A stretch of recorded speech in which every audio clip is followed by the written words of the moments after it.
Imagine a child walking to school carrying a backpack full of books, almost leaning back and slowing him down. Would you go up to the child and say, "Hey, drop the bag so you can walk to school faster"? No. Why? Because you know the value of what's inside the bag. The bag is full of knowledge and information. Dropping it would mean they'd be missing out on learning opportunities. Until the child has learned all the knowledge in the books in the bag, he can't drop it. He needs it. The idea that the past is dead weight to drop and move on is the reason many of us are missing out on the chance to transform our lives and that of those around us. We live in a society that encourages letting go of everything. We want to quickly forget all about the past before we've absorbed all the wisdom it holds. While the past may be weighing you down, it is not dead weight. There are things to learn from it.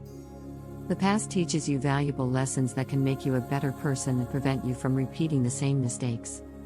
You have to let go of the notion that you need to just let go of your past. When you learn your lessons, it is much easier to heal the pain and then let go for real.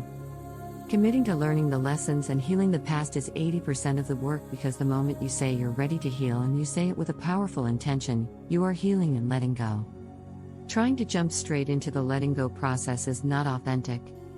You can let it go, but it'll come back later to be dealt with.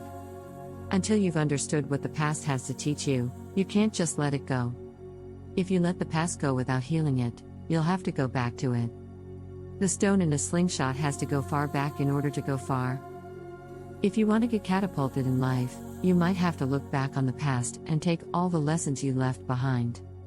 If you leave the past behind without looking at it, you could be leaving behind gems of wisdom you'll need later. You can't get rid of the past until you've dealt with it. The ego would want to leave it all behind right now and move on. The ego is a self-protective mechanism. It wants to protect you and keep you from pain. The ego perceives emotional pain the same way the body perceives flame.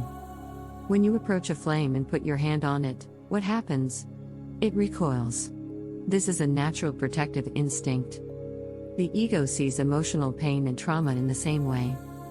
You try to heal and the ego says no, no, hell no. Stay away from that. It hurts. Because of this, you recoil and skip healing because it's uncomfortable. Generally, we ignore, suppress, repress, and go straight to the letting go part because it is ingrained in our culture. We believe that letting go is cute. However, letting go without addressing the issue is dangerous. It creates a vicious shadow that will eventually turn into a scary monster under the bed. When you want to heal your emotional body, you need to prime the ego. Talk to your ego regularly. This is not critical self-talk, but soothing, loving, and compassionate self-talk that comes from a place behind the ego. Your awareness, your consciousness, and your soul provide your ego with a sense of security and trust. Priming the ego means reassuring it that the work you are about to do is necessary and there's no way around it. Talk to your ego like you would talk to a wounded child. See it as your super protective friend who does anything in his power to protect you from pain. Assure the ego and it will calm down and drop its defenses. It knows it's safe and will therefore allow you into the healing space. That's all the ego needs to allow you to sit with the past. Sitting with the pain and bringing your hand near the flame isn't very comforting. It's like pulling a scab off an old wound that's not healed properly. When you take a scab off a wound, it hurts. The wound bleeds again. But no matter how intense it gets or how intense the emotions are, you must do it. Allow yourself to grieve. Face your past with boldness and deal with the pain. When you refuse to grieve, your energy system becomes stagnant, so you should grieve the loss of trust. You can't skip this step. Cry. A lot. Or a little. While you are crying, visualize all the pain, hurt, betrayal, disappointment, and all the negative things trapped inside you pour out of you. Having difficulty crying? Engage the pain. It may be feelings of rage. It may be fury. Someone has hurt you. You feel so angry. You feel guilty. Feeling ashamed? Feeling regretful? Sit with it. Do not run. Do not hide. Be bold. Embrace the pain like you're embracing a long-lost lover.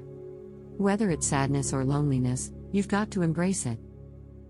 It could be the darkest, most horrible emotion you've ever felt, but you'll embrace it. Why? Because it's part of you. All the emotions are inside you, so embrace them and then let go. As humans, we have a difficult relationship with death, endings, and loss. However, life and death are intrinsically linked. Until you accept death, no matter how it manifests in your life, you cannot truly enjoy life. Death represents the end of something, and births are all about new beginnings. If you are not comfortable with death, endings, and loss, you can never heal. To truly heal, you have to be able to allow endings, loss, and death to come and complete themselves. In the same way that life heals, death heals too. Death leads to new creation, and it paves the way for rebirth. You cannot have birth, you cannot have gains, and you cannot have beginnings unless you have deaths, losses, and endings.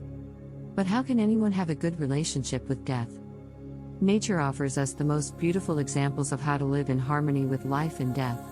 A day spent in nature will teach you to accept death as part of life. Taking a tree, for example, you don't see it becoming angry or sad about losing its leaves. You don't see a tree running after the leaves it has lost, crying that it can't survive without them. It understands that the falling of leaves is part of the cycle of life, and that new and vibrant leaves will always emerge, which will bring color and beauty to the world. If you found a snake that was shedding its skin, you wouldn't fight over the old. Snakes don't freak out when they lose their skin. They do not hang on so tightly to the old skin, crying out to understand why their skin is being taken away from them. For the new and youthful one to grow, she must lose the old one. Make way for the new by letting go of the old. The healing process doesn't follow a linear path, so don't count the days and don't keep track of how long it is taking. Healing can take days, weeks, and sometimes even years. Be gentle with yourself and tell your mind, body, and soul you're proud, and keep the end goal in mind, which is freedom and liberation from the things that weigh you down. Take responsibility for your pain, heal the past, and let it go peacefully. Carry the backpack no matter how heavy. Allow yourself to study the books. Then you can leave it behind once you've absorbed all the knowledge. You'll have a much lighter bag to carry and wisdom that'll last a lifetime. If you found this video helpful, please help the channel grow by liking and subscribing if you haven't already. Thanks for watching, and see you in the next video.